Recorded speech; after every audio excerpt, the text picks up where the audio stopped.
Pessoal, primeiro, boa tarde a todos.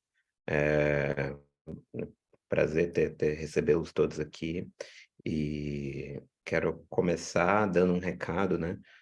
Infelizmente, o palestrante que a gente havia anunciado, o professor Tomaso, teve uma questão de saúde na família e não pôde participar hoje, mas prontamente o Pedro é, Álvares, né, que tem um trabalho que envolve computador quântico também, se disponibilizou para muito rapidamente, com muita presteza, dar esse seminário hoje. Então, de certa forma, a gente continua numa área muito próxima à computação quântica, e que aqui é um exemplo de como computação quântica pode ajudar a biologia. Então, a gente vai ter hoje a palestra do Pedro, Como simular um pássaro em um computador quântico. Muitíssimo obrigado, Pedro, tanto pela presteza, pela rapidez de se prontificar a dar esse seminário, quanto pelo seminário em si. Então, passo agora a palavra para o Pedro. Muito obrigado, boa palestra. Muito obrigado, Marcelo. Muito obrigado a todo mundo do Quantum Bio. É muito bom estar aqui. Geralmente estou ajudando, mas é muito bom estar apresentando. Bom, se alguém tiver pergunta, por favor, pergunta no chat, que no final eu vou tentar responder o máximo de perguntas possíveis. Mas eu quero muito apresentar esse trabalho, eu quero muito discutir com vocês, que eu acho que vai ser bem legal. Bom, eu sou o Pedro, sou aluno de mestrado no Instituto de Física Gabi Vatag, na Unicamp.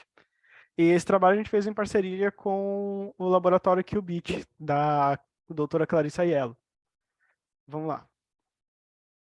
Bom, primeiro, o que a gente quer entender e simular? A gente quer entender a magnetorecepção aviária, que é principalmente estudado nesse passarinho que eu adoro, que é o pisco de peito ruivo, ou Eritacus rubecula. E um experimento muito famoso feito com ele pelos Wilczewski, é que eles pegam essa ave e colocam dentro de uma gaiola controlada, de forma que tem um eletrodo tanto no bico da ave quanto na gaiola. E aí, na direção que ele bica, a gente sabe, a gente consegue detectar a direção que ele está bicando. E na época de reprodução, esses pássaros ficam muito agitados para migrar, para fazer sua migração, indo do norte da Europa até o norte da África, ou vice-versa. Então eles começam a ficar muito ansiosos e bicando na direção que eles querem viajar. E como que eles sentem essa direção? Eles utilizam tanto o Sol quanto as estrelas e o campo magnético da Terra. Só que se você não tem a direção do Sol nem das estrelas, eles ainda conseguem se localizar. Mas qual é o diferencial desse experimento dos Wilczewski? É que se você controlar o comprimento de onda da luz que está iluminando a ave, que está iluminando especificamente o olho da ave, você consegue controlar se ela consegue se localizar ou não. A magnetorecepção dessa ave é fotossensível, é fotoativada. Isso é a parte que diferencia ela de outras aves que têm magnetorecepção, mas que não é fotossensível, que nem pombos, por exemplo. Que eles têm um mineral de magnetita no bico. Essa ave não. E a gente acredita que o sistema que ela usa é completamente dependente de spin. E aí eu vou explicar mais pra frente. Mas a gente pode ver aqui nesses gráficos que é o do experimento dos Wilczewski, que quando a gente ilumina a ave com luz vermelha ou amarela, ela bica aleatoriamente, ela não tem direção. Mas quando ilumina com comprimentos de onda menores, como verde, azul e até ultravioleta, que é relevante porque aves têm 4 cones ao invés de 3 que nós humanos temos, elas têm os nossos 3 também, vermelho, verde, azul, e elas têm ultravioleta. Então ela consegue se localizar. É interessante também porque o ultravioleta ela consegue se localizar muito bem, pelo visto. Bom, mas como é que ela faz isso? Existem muitas reações que estão propostas, a gente ainda não sabe qual é a reação principal que está ocorrendo, mas um dos candidatos mais fortes é da flavina, ou FAD, com o triptofano, que é o TRP, mas isso é só uma proposta, não tem nenhuma reação que foi explicitamente provada que é essa reação que ocorre na ave. Mas a gente sabe que é uma reação magnetossensível e fotoativada. No começo você tem a flavina e o triptofano em estado de equilíbrio, separados, e aí tem a incidência de luz, que excita um dos elétrons da flavina, e esse elétron, que estava originalmente pareado com o outro, ele é elevado a um novo nível de energia. E aí a flavina está num estado com um elétron excitado, que é isso que significa a estrela, e como esses elétrons estavam originalmente pareados, ela mantém um estado singleto nesse elétron. Depois, um dos elétrons, o elétron de maior energia, é transferido para o triptofano, fazendo com que essas duas moléculas estão agora no estado de par radical. Ou seja, as duas são radicais, porque ela tem elétrons não pareados, e é um par radical porque esses elétrons estão correlacionados entre si. O seu estado de spin é correlacionado. Ou seja, se você souber o estado de spin de um, você consegue supor o estado de spin do outro. Quando esses elétrons, quando essas moléculas estão no estado de par radical, elas são altamente sensíveis a campos magnéticos fracos, que nem o campo magnético da Terra. E especificamente elas são sensíveis à angulação entre os elétrons correlacionados e o campo magnético da Terra. Ou seja, não depende da polarização. Se a árvore estiver olhando para o norte ou para o sul, ela vai perceber da mesma forma. O que ela sente é a angulação dela em relação às linhas de campo da Terra. Então, nessa reação, as moléculas ficam mudando de um par radical em singleto e um par radical no tripleto. Ou seja, os elétrons ficam constantemente mudando de singleto para os possíveis estados do tripleto. E eles ficam mudando com uma certa frequência. Essa frequência é modulada pelo campo magnético da Terra. Depois de um certo tempo, muito curto o suficiente que a gente não precisa se preocupar com o efeito de termalização, as moléculas se reformam, dependendo se elas estão no estado tripleto ou singleto. Nesse caso, se elas estão no estado tripleto, elas sempre vão cair no estado produto com dois radicais. E se elas estão no estado singleto, elas vão cair ou no estado produto com dois radicais, ou de volta ao estado original. Quando tiver uma quantidade significativa de reações, depois que uma quantidade significativa de reações ocorrer, o sistema nervoso da ave consegue saber qual a fração de estados produto radicais e estados produto não radicais, e a partir dessa informação você consegue saber a angulação entre as reações e o campo magnético da Terra. Então você consegue saber se todas as reações são alinhadas, o que provavelmente são, e você consegue saber a angulação da ave inteira em relação ao campo magnético da Terra. E é assim que ela percebe. E é isso que é interessante. Se você mudar a angulação da ave, você muda essa polarização de estados, que é o que a gente está vendo aqui. Você vê que a ave ortogonal às linhas de campo, os estados singleto e tripleto estão muito menos polarizados. Enquanto a ave paralela ou antiparalela às linhas de campo, você vê que os estados ficam muito mais polarizados. E é exatamente isso que gera a diferença entre as angulações, essa polarização. Bom, agora vamos falar do modelo teórico que a gente usa para compreender essa reação. Primeiro a gente tem a nossa Hamiltoniana, que define todas as interações internas do sistema. Esse primeiro termo da Hamiltoniana, ele é o efeito Zeeman.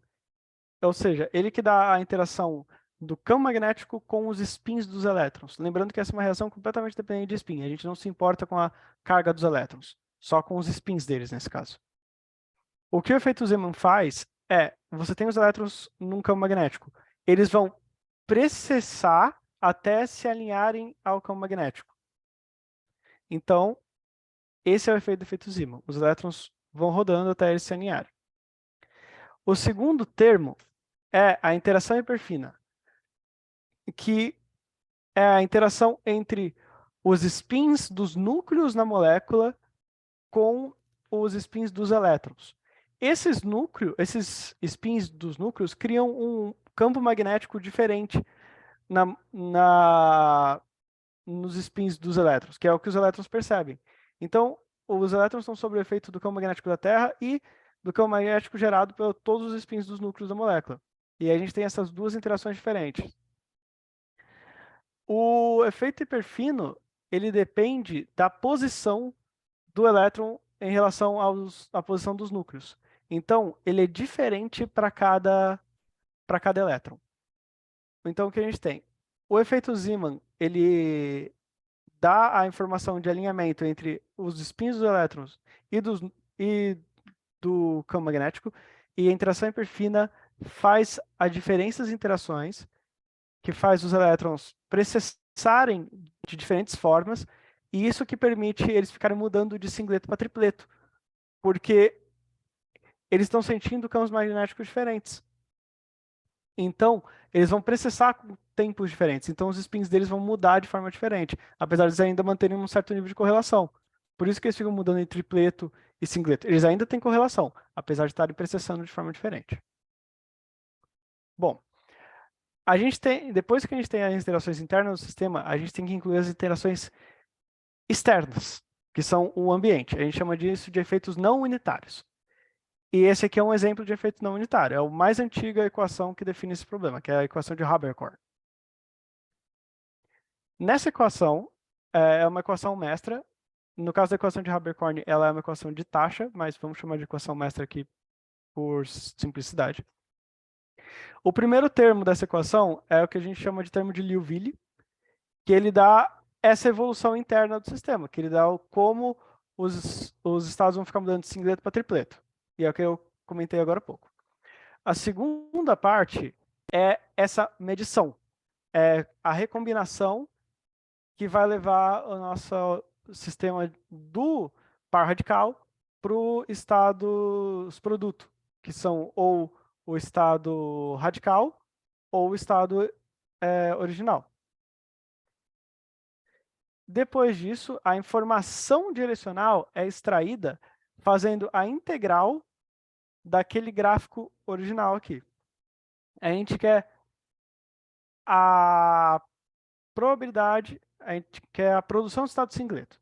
Então, a gente calcula isso fazendo a integral temporal da probabilidade. Então, a gente está vendo a soma total da probabilidade de ele estar no estado singleto em todos os períodos de tempo, até um tempo relevante. No caso, a gente só se preocupa até mais ou menos 5 microsegundos, porque é quando a evolução diminui. A evolução praticamente para. Então, a partir daí, você não vê mais muita mudança, e então você não precisa se preocupar muito a partir desse ponto. E essa quantidade, que é a integral da curva azul aqui, se chama produção de singleto, ou em inglês, singlet yield. E é essa produção de singleto que dá para a gente a informação direcional. E a gente tem que o estado inicial do sistema é o estado singleto, porque os nossos elétrons começaram pareados, aí veio o fóton, elevou o nível de energia de um deles, só que como eles estavam originalmente pareados, pelo princípio de exclusão de Fermi, você precisa que os dois elétrons tenham spins opostos, porque eles estavam no mesmo nível de energia. Então, quando você sobe esse nível, eles mantêm essa correlação, eles estão correlacionados ainda, ou emaranhados. Eu evito falar emaranhado, porque tem muita discussão em física fundamental sobre medidas de emaranhamento, então correlacionados eu acho que é o termo mais apropriado. Bom, agora que a gente tem um conhecimento fundamental do nosso sistema original, a gente pode evoluir para os outros modelos. Porque, claro, o modelo que eu apresentei é o modelo de Haber-Korn, que ele é um modelo mais antigo, então ele não inclui tantos efeitos. Outras propostas de modelo são essas 4 equações que eu vou entrar em detalhe agora. Bom, primeiro eu vou explicar a nossa primeira equação. A equação de Haber-Korn, ela gera essas duas curvas, que são o nosso singlet yield, a nossa produção de singleto, e a nossa população de singleto. Agora, os mais atentos entre vocês, e provavelmente mais experientes, devem notar que essa curva de população de singleto não é boa. Por quê? Porque se isso aqui fosse uma equação mestra quântica bem definida, isso aqui não deveria decair a zero, porque significa que ela não está mantendo a probabilidade. Ou seja, isso não representa um estado quântico. O que é verdade, isso não representa um estado quântico. Isso é uma equação de taxa. Ele representa a população de um ensemble de reações químicas ocorrendo. Isso é muito comum de ser usado para dinâmica de química, para equações de química. Eu não sou químico, então desculpa se eu falei alguma besteira, mas eu acho que essa interpretação já é suficiente para o que a gente está trabalhando. E aí, um dos efeitos de uma equação de taxa, uma das principais características de uma equação de taxa, é que ela tem um decaimento exponencial com evolução. Tá? Presta atenção nesse decaimento, que isso vai ser importante depois. E a equação e a produção do singleto sempre tem esse formato, geralmente tem esse formato, né, no sistema que a gente está trabalhando, que ela cai quando o alinhamento é paralelo, ela começa paralelo, tem um pico, aí ela desce, tem um pico maior quando está antiparalelo, quando está ortogonal, desculpa, e depois volta. Lembra que eu falei que é dependente do ângulo entre a reação e o campo magnético, não da polarização? Por isso que a gente tem simetria entre 0 e π. Porque o que você está fazendo é estar rodando o seu campo magnético aqui. Quando chega aqui, é essencialmente a mesma coisa, porque essa polarização não importa, só importa o alinhamento. Bom, a próxima equação é a equação Jones-Hoare. A equação de Haber-Korn ela é fenomenológica. Então, ela é feita a partir de resultados de experimentos. Só que ela foi feita na década de 70, os experimentos não eram tão bem desenvolvidos. A equação Jones-Hoare ela é uma equação que vem de teoria de medida quântica. Teoria de medida quântica. Ela também cai na armadilha de ser uma equação de taxa, porque ela mostra o decaimento. Tem bastante discussão sobre a equação de Jones-Hoare, mas ela é outra proposta que vem de uma teoria mais rigorosa, que é a teoria de medida quântica. A próxima proposta é a proposta de Comenius, que essa é uma equação mestra quântica própria. Ela é realmente uma equação mestra quântica porque ela é uma Lindbladiana, que é um formato bem comum de equação de relaxação de spin. Então, ela mostra uma evolução com um tipo de decaimento, só que um decaimento, não um decaimento exponencial, um decaimento mais relacionado à relaxação de spin, que é o que a gente espera. Comenius ele também veio de uma teoria de medida quântica, mas ele adicionou um efeito como é que era o nome? Do efeito quântico Zeno. Ele interpretou a partir uma ele interpretou que tem efeitos de tunelamento que forçam o estado o nosso estado a não evoluir durante o tunelamento, e isso é o efeito Zeno. Quando você tem uma medida constante no estado quântico, ele não evolui. E aí isso acaba criando uma relaxação no sistema, isso acaba criando um efeito no sistema que preserva coerência, então ele não decai uma equação de Chastra, ele só tem um comportamento de relaxação. E a última proposta é a mais desenvolvida, e eu acho que é a mais moderna, que é a proposta do Tom Fay, com o Lindoy e o Manolopoulos, em que eles assumem efeitos não adiabáticos.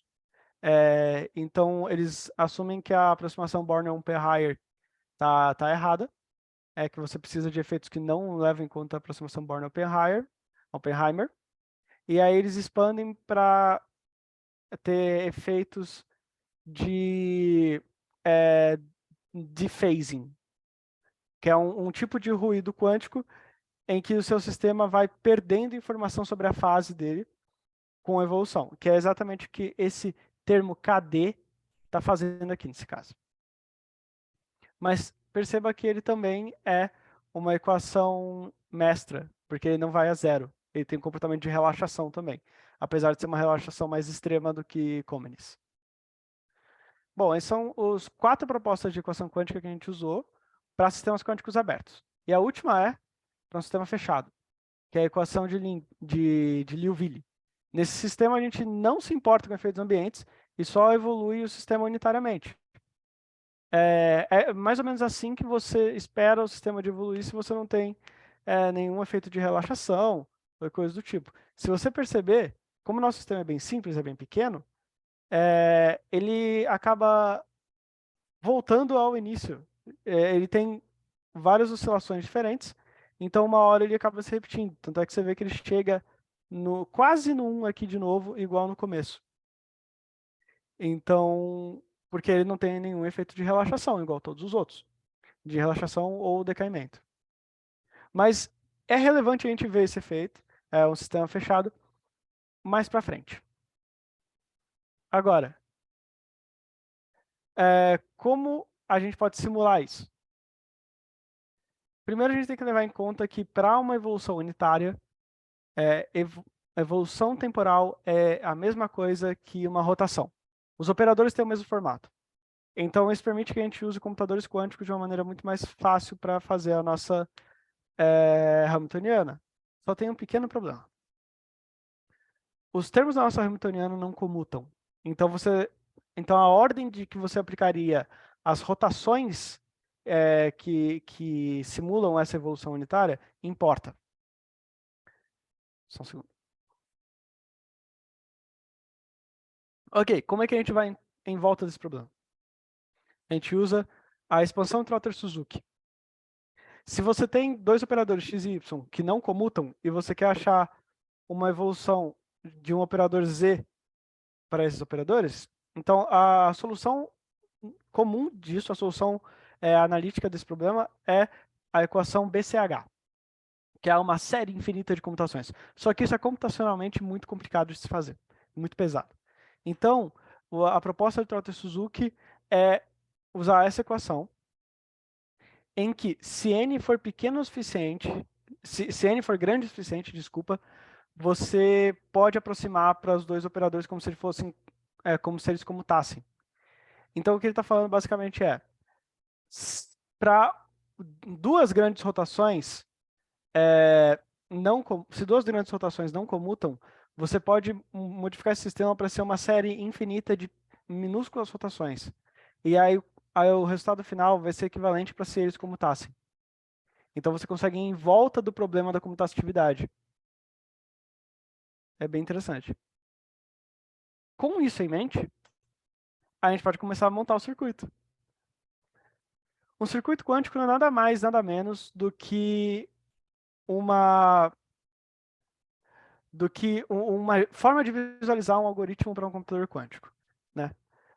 No circuito quântico, a gente tem as linhas, essas linhas horizontais, que são chamadas de fios. Cada linha representa um qubit. E no nosso caso, cada qubit representa um spin de uma partícula de spin meio. Ok? Porque o qubit ele é um estado de dois níveis, né? 0 e 1. E uma partícula de spin meio também é um sistema de dois níveis, menos meio e mais meio. Então, é diretamente análogo um ao outro. Bom, você lê o circuito quântico igual você lê um livro, da esquerda para a direita, seguindo a linha do tempo. E cada uma desses quadradinhos, dessas coisinhas, nas nossas linhas horizontais, são chamadas de gates. São a forma que a gente escreve operações. Então, por exemplo, a gate X, ou a gente chama ela de Pauli X, o que ela faz ela pega seu estado do qubit e flipa ele. Se ele estiver em 0, ele vai para 1. Se ele estiver em 1, ele vai para 0. Se ele estiver numa superposição de 1 e 0, ele troca os dois para uma superposição de 0 e 1. E assim. Essas linhas verticais aqui representam interações entre dois qubits. Então, nesse caso aqui, a gente está deixando esses dois qubits dos nossos dois elétrons, por isso que é azul, né? Porque, claro, o elétron é azul. Não tô brincando. Essa permite a interação entre os nossos dois elétrons. Esse primeiro bloco aqui de código, de código não, de interações, o que ele está fazendo é emaranhando os nossos dois elétrons, os nossos dois qubits dos elétrons, no estado singleto. Então, isso aqui prepara o nosso estado inicial. Esse segundo grande bloco aqui, que está escrito N vezes, isso é o nosso Trotter-Suzuki. Isso aplica uma evolução Trotter-Suzuki, definida pelo algoritmo da linguagem de programação que eu estou usando, no caso é a Penny-Lane, e aplica N vezes essas evoluções. Depois, a gente projeta nosso sistema de forma que, quando eu aplicar a medida, eu só obtenho um resultado específico se eu tiver no estado singleto. E é assim que eu consigo extrair informação do meu sistema. E aí, o que eu tenho aqui, essencialmente, é uma evolução unitária de um sistema quântico. Então, eu tenho um sistema fechado aqui. E aí, eu rodo ele até um tempo e meço. Quando eu faço essa medida, eu estou tirando uma fotografia da minha evolução naquele tempo. E aí, é essa informação que eu tenho. Se eu vou tirando fotografias em vários diferentes tempos de evolução, eu obtenho aquela mesma curva de população de estado, de população de singleto, que eu mostrei anteriormente. E é isso aqui que eu tenho.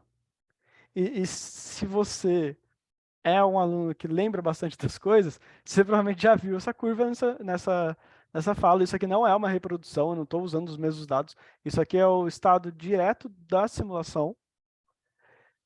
E ela encaixa perfeitamente com a nossa curva de evolução unitária. Lembrando que aqui eu fiz essa simulação utilizando simuladores quânticos. Então é um programa num computador clássico que simula o comportamento de um computador quântico. Mas a única diferença disso para eu fazer no computador quântico real é eu falar no programa, olha, usa esse aparelho ao invés desse. Então, isso seria um comportamento em um computador quântico ideal, sem ruído e sem erro. Eu planejo nas próximas semanas rodar isso no computador real, mas aí eu tenho que otimizar bastante coisa. Bom, a gente sabe que rodou, a gente conseguiu fazer uma simulação, e a gente sabe que é uma simulação unitária. Mas, pô, eu queria simular um sistema aberto. O que eu posso fazer com esse estado, com esse sistema? Se você lembrar das equações de taxa, elas têm um efeito de decaimento exponencial. O que eu posso simplesmente fazer é pegar e adicionar um decaimento exponencial aos meus dados da simulação. Se eu encaixar esse decaimento exponencial com as taxas de decaimento da equação de Haber-Korn ou da equação de Jones-Hoare, eu obtenho exatamente os mesmos valores. Então, a gente consegue, no computador quântico, reproduzir as equações de Haber-Korn e as equações de Jones-Hoare. Os próximos objetivos para esse projeto agora é tentar adicionar as evoluções não unitárias, os efeitos de relaxamento, para reproduzir as equações de Comines e FLM, né, do Tom Fay, do Lindoy e do Monolopoulos. Mas só esse resultado já é significativo, porque significa que a gente consegue simular um tipo de processo químico, um tipo de reação química baseado numa certa teoria num computador quântico. E eu espero que vocês tenham gostado, porque eu gostei muito de fazer esse trabalho, isso foi meu mestrado. Eu acho que eu fui rápido pra caramba, então desculpa qualquer coisa, mas muito obrigado.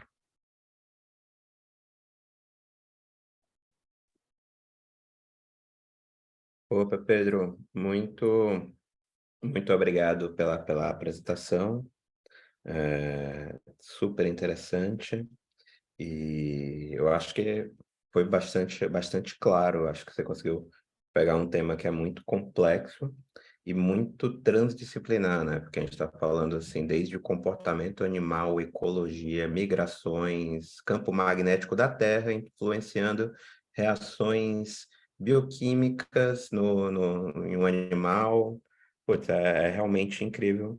E é o tipo da coisa que, sei lá, 10 anos atrás as pessoas diriam, meu, nem vai por essa área porque não tem ferramenta para estudar isso. Então é muito de ponta e é sempre muito legal ver esse tipo de estudo. Eu acho que a gente pode abrir para as perguntas, mas aí eu já tomo a liberdade aqui de fazer uma primeira pergunta, que seria, Uhum, é, aliás, até duas, né? Vou tomar bastante a liberdade aqui.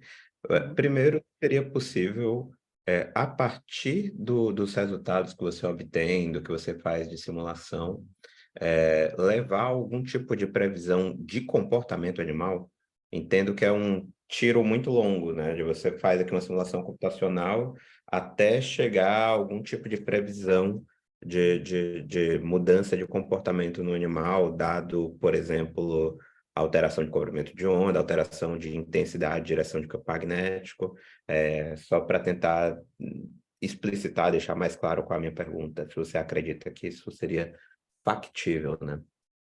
Então, eu acho que tem muitas formas de enxergar de como você quer pensar nessa pergunta, mas, por exemplo, se eu for ser bem rigoroso, a minha simulação não inclui efeitos de, de captação, né, da quantidade de luz que ele está captando, do tipo de luz que ele está captando, e também não inclui efeitos de perturbação magnética. Mas eu não vejo nenhum problema de como a gente poderia expandir as equações mestras para incluir esses efeitos, para você poder ter saturação dos receptores, de forma que se tiver luz demais, o pássaro não consegue enxergar, não consegue detectar o campo magnético.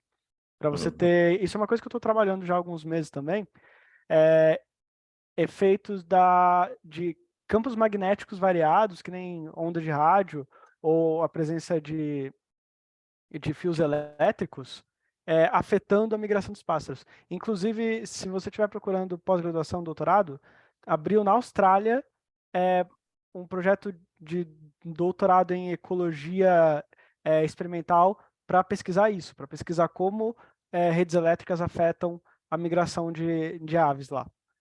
Aí, por favor, vai atrás. Mas então, eu acho que tem como expandir as simulações, tem como expandir a, as equações mestras para incluir esses outros efeitos, mas e aí a gente vai ter tipo lógicas a partir de como a gente pensa na reação e tudo. Mas o meu sistema de simulação ele não faz isso agora. Uhum. Maravilha, maravilha. Pedro, o Jorge Moll, né, o Gito colocou aqui uma Uhum. pergunta. Você quer ler ou quer que eu leia e você responde? Ah, Eu acho que é legal se você ler, porque tá. aí fica tipo uma Até conversa. que ponto o trabalho na simulação pode ser testada, correlacionada com os modelos físicos? Como seriam esses modelos e possíveis estratégias? Por exemplo, modelos in vitro usando experimentos químicos, magnéticos, comportamentais, observando o próprio comportamento dos pássaros, o que cada um desses podem responder e avançar o campo, né? O Jorge está aqui com a gente. Jorge, se você quiser complementar a pergunta, fica à vontade, hein? Por Não, favor. a pergunta é essa, mais ampla mesmo. Se você pudesse, se você tivesse todas as opções do mundo hoje para avançar, vamos dizer, ou seja, em paralelo à simulação, no modelo físico Uhum. mesmo. O que tipos de modelos na área de química, etc., ou comportamental, como eles permitiriam avançar o entendimento disso? Eu gosto de sempre pensar, especialmente na teoria, que teoria sem ter experimento é só um monte de gente brincando de matemática.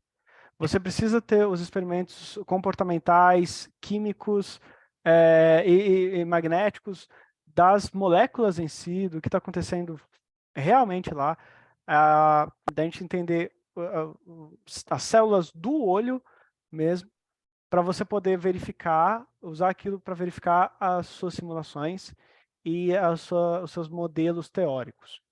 Então, assim, o que a simulação faz você tem a sua teoria, você tem o seu modelo, o seu modelo químico ou físico do que está acontecendo. A simulação ela pega aquilo e ela tenta fazer o seu sistema evoluir e o seu sistema funcionar como se ele fosse um sistema físico real, só que de forma que você tem controle sobre todos os parâmetros. Então, você está tentando pegar a simulação para testar se seu modelo encaixa de alguma forma com o modelo real, dado que você controla alguns parâmetros. Então, tipo, você acaba facilitando o teste, você tira possíveis outros efeitos, sabe? Enquanto o modelo comportamental, o modelo físico real, de você realmente fazer o experimento com as células da ave, você tem muitos parâmetros que você não tem controle e você não tem conhecimento. Aí, a simulação, eu posso testar qualquer molécula que eu quiser e ver se ela faz o que eu espero. Enquanto no modelo real, você não sabe qual molécula está acontecendo dentro. Então, todas essas áreas têm que conversar entre si. Mas a área que tem que ter a batida final de pé é sempre o experimento, porque ele é o que a natureza está falando para a gente que está acontecendo lá, e ele é a base que a gente tem que usar para expandir nossos modelos teóricos. Eu acho que respondeu a sua pergunta? Não, perfeito, Pedro. Mas para segundo nível dessa pergunta, onde você escolheria no próximo, o que você escolheria como modelo experimental nesse momento, no estado da arte atual? Seria um modelo químico, in vitro, com estimulação magnética, como se diz, com com campos magnéticos fracos em cima de modelos químicos, ou seriam em células, ou seriam em animais? Vamos dizer, qual é o nível de experimentação que hoje você enxerga? Eu gosto muito do que a Clarice está fazendo, que tipo, a gente tem que vir de baixo para cima, né? Porque, então, eu acho que o experimento legal agora que seria bem legal ver agora,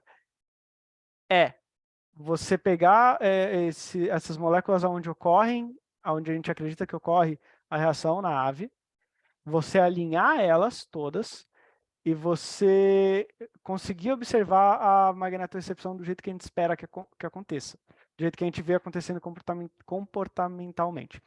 O que seria muito legal ver é células, mas células são muito mais complicadas de você cuidar, de alinhar e você compreender, especialmente células tão especializadas quanto as do olho da ave.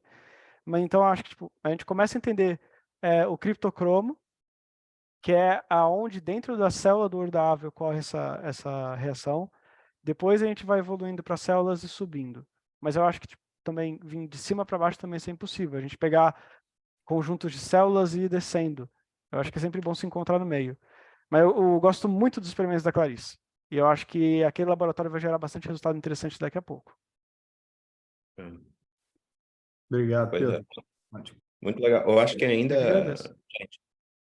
se tiver mais outras pessoas para perguntar aí, por favor, levante a mão ou escrevam no chat. Enquanto o pessoal vai escrevendo aqui, eu vou ainda na linha que o Jorge trouxe, né? Que assim, e aí perguntando, né? Pelo que eu entendi do que tu disseste, talvez uma forma de simplificar o sistema fosse colocar, por exemplo, só uma molécula, um conjunto de moléculas, talvez num campo magnético bem intenso, para tentar deixá-las na mesma direção e você perturbá-las, como seria mais ou menos uma forma de simplificar pelo menos foi o que eu entendi quando você explicou. Então, esse é um problema. Você não pode utilizar campos magnéticos muito intensos, porque campo magnético, ele acaba tendo efeitos diferentes dependendo da energia dele.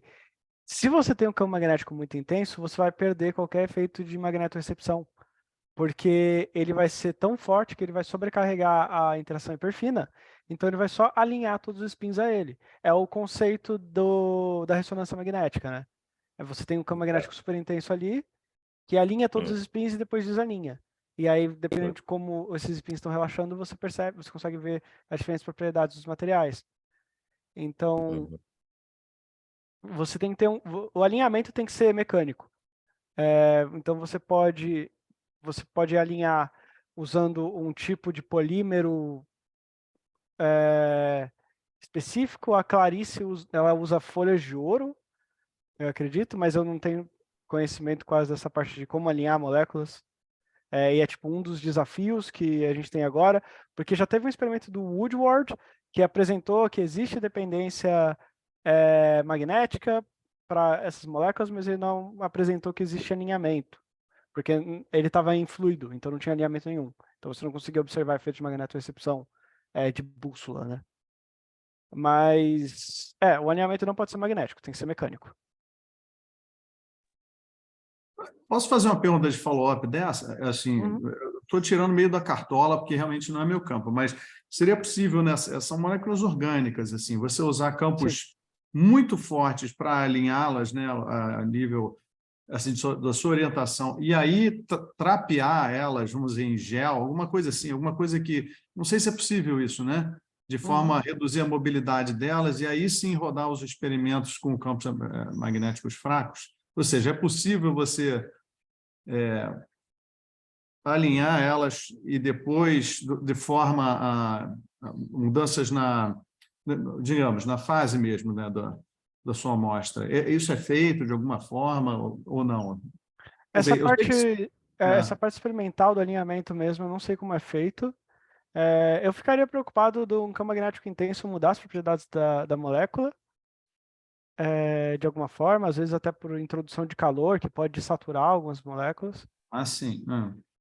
Mas realmente eu não sei, parece ser uma ideia interessante.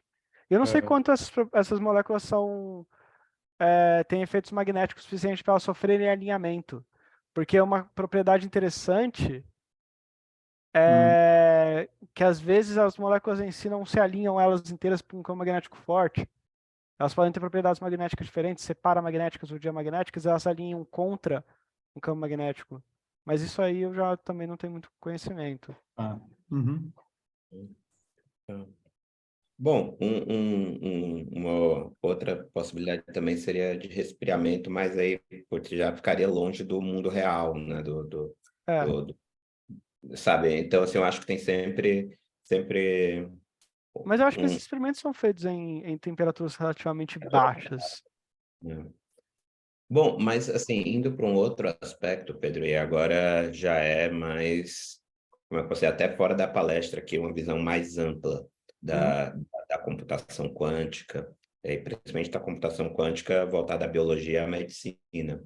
uhum. Eu vejo uma grande possibilidade de se utilizar computadores quânticos no desenvolvimento de novas drogas, de novos fármacos, ou ainda do aproveitamento de fármacos, de princípios ativos que já existem, mas em outras situações, né? E Com aí, certeza. assim, se você puder falar um pouco sobre isso para a gente, da sua visão, você que está... E isso eu estou falando, sei lá, de um como físico, mas dentro desse contexto eu sou bastante leigo. Então, eu acho que você tem mais conhecimento, bem mais conhecimento que eu, se você puder falar um pouco sobre essas possibilidades, né? Ia ser bem legal. Uhum. Eu, com isso, eu fico sempre um pouco nervoso, porque eu acho que computadores quânticos são ótimos para simular essas coisas, simplesmente porque eles funcionam diretamente com mecânica quântica, né? Então você não tem que fazer aproximação, para calcular esse tipo de interações é bem direto, o negócio é só escrever. Inclusive, é meio que essa a ideia do meu projeto. É isso que eu queria fazer mesmo, tentar fazer um sistema que consegue pegar um tipo de interação quântica e simular diretamente num computador quântico sem fazer muita mudança, sem mudar quase nada. Essa foi a minha proposta. Então, eu acho que computadores quânticos vão ser chave para a medicina daqui 20, 30 anos. Eles vão dar interações muito melhores. Eles podem ajudar a gente a entender como proteínas se dobram, porque eles conseguem calcular essas interações elétricas e de spin muito mais facilmente. Mas o problema é que a gente precisa construir esses algoritmos. Computadores quânticos hoje em dia eles são muito ruins. Eu acho que antes eu diria que eles são equivalentes a computadores normais da década de 50. Hoje eu acredito que eles são piores, porque o efeito de ruído neles, especialmente computadores que são baseados em gate, é muito ruim. Dá para fazer bastante coisa? Dá. Mas se você passa para um sistema muito grande, como o de uma proteína, e você quer simular esse sistema direto, sem nenhum tipo de otimização, aí você vai acabar tendo só ruído no seu final, porque a quantidade de erro, a quantidade de qubits que você precisaria seria de forma que você não ia conseguir obter resultado relevante nenhum. Hoje em dia. Mas daqui pouco tempo, daqui eu acho que 10, 20, 30 anos, cientificamente pouco tempo, a gente vai ter um desenvolvimento muito grande dessas tecnologias conforme a gente vai aprendendo como otimizar, como utilizar os sistemas quânticos e quais sistemas quânticos é melhor para a gente computar. Ao invés da gente ficar só computando com elétron em supercondutores, a gente pode fazer computadores quânticos fotônicos integrados em circuito, que o pessoal está fazendo, que é muito legal. Ou até tipo o que o Tommaso está fazendo, que é em redes de átomos. E aí você consegue gerar algumas interações muito interessantes com química de spin. Você poderia simular uma molécula inteira com uma rede de átomos de sei lá, sabe? Ou você pode até usar um átomo para simular N N spins, de forma que você usa um átomo único com vários níveis de energia diferentes e vários níveis de spin diferentes para simular as interações de uma molécula. Então você acaba concentrando muito esse poder de processamento. Eu acho que vai vir bastante coisa interessante. Eu acho que vai ser muito legal os próximos 20 anos. E eu acho que medicina, no geral, vai ser muito alterada com isso mesmo. Dessa forma. Respondi as perguntas? Super, super. Gente, eu acho que se não tivermos mais perguntas, eu acho que a gente pode encaminhar para a finalização da palestra. Eu tenho uma pergunta. Ótimo. Aqui o Gabo, não sei, não estou Oi, Gabo, achando tudo aqui o... Tudo bem, Pedro? Muito legal os seus resultados, vi agora que tem umas coisas novas. Eu gostaria de te perguntar, né? Ou seja, a ideia, né, é justamente mapear certo problema da biologia, mapear em um computador quântico, né? Os computadores quânticos, a mais importante aplicação, eu acredito que vai ser justamente a simulação, né? Sim. E como você falou, né, a ideia é que você vai mapear sistemas quânticos em sistemas quânticos que você tem controle, que é justamente o computador, né? Sim, exatamente. Então, eu vi que o seu modelo, né? O seu modelo é basicamente com 3 spins, né? Sim. Então, esse é um modelo relativamente simples, Sim. que tem só 3 partículas e algumas operações quânticas, né? Uhum. Eu gostaria de te perguntar como esse modelo, ou seja, como poderíamos generalizar esse modelo para que se aproxime mais ao sistema real. Ou seja, porque, digamos, em um futuro você vai querer colocar todo o conjunto de spins que tem os elétrons, né, em alguma parte dele que ajudam eles a orientar de alguma forma, né? Sim. E você gostaria de mapear justamente todo esse problema em um computador quântico e eventualmente resolver. E além disso, não sabemos se o computador quântico vai ter uma vantagem, né? Então, eu acredito sim que vai ter uma vantagem, mas porque o computador quântico funciona melhor em escala. Conforme você vai aumentando o número de qubits e o número de partículas, um computador quântico ele aumenta linearmente a quantidade de memória e processamento que ele precisa, enquanto o computador tradicional aumenta exponencialmente. Então, a questão é, quando a gente conseguir computadores quânticos que são estáveis nesses valores grandes de operações e de qubits, aí a gente vai observar essa vantagem. Por enquanto, realmente não há muita vantagem. igual, isso depende muito do problema que você está tratando, né? Sim. Então, é polinomiar em alguns problemas, em outros não necessariamente. Tem toda a teoria da complexidade, né? Sim, aí com envolvida. Eu Sim. concordo que para alguns problemas você tem essa vantagem. Eu não sei se para seu problema específico você tem um ganho exponencial assim para o cômputo. Mas a minha pergunta ia mais na direção de como você generalizaria o seu modelo para se aproximar um pouco mais a algo um pouco mais realista, sabe? Como seria generalizado? Então, aí depende do que você em que sentido você quer que eu expanda esse modelo? Porque se eu quiser expandir só para ele continuar simulando interações de par radical, só adicionando mais núcleos, né, aumentando a precisão da minha interação hiperfina, aí é simples até de fazer isso. porque a gente continua tendo que as interações de spin continuam sendo só rotações, e aí o que a gente só precisa é adicionar mais qubits para representar esses núcleos a mais. O único problema que a gente chega é que os núcleos não são sempre de spin meio. Mas aí o que a gente pode fazer é agrupar uma quantidade de qubits de forma que, usando Clebsch-Gordon, a soma desses qubits se comporta igual a uma partícula de spin maior. Então, se você pegar 2 qubits, você poderia simular... Não, se você pegar 3 qubits, eu acho, eu tenho que checar nas minhas notas, 2 ou 3, você pode simular uma partícula de spin 1. E aí, para estender as interações para rotações é algo bem direto. A matemática não é difícil. Então, é bem fácil de você aumentar. O único problema é realmente fazer a conta, o computador rodar esse negócio, porque ia ficar bem grande. Mas ele não ia ser tão profundo, ele não ia ter tantas transformações por causa do Trotter-Suzuki, ele só ia ter muito mais qubits interagindo. Então, ele ia necessitar mais memória.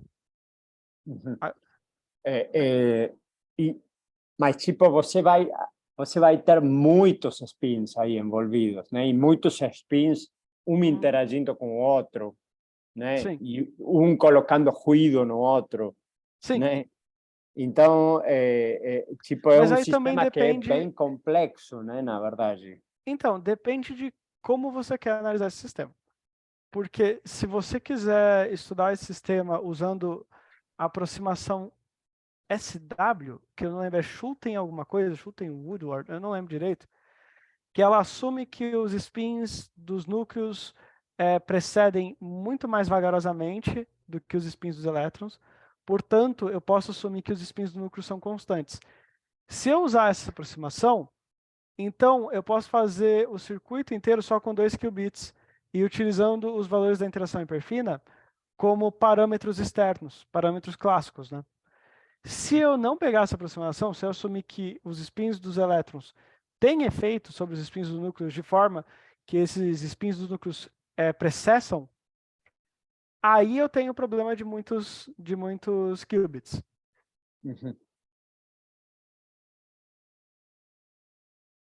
Tá, beleza, Pedro. Valeu. Obrigado, Gabo.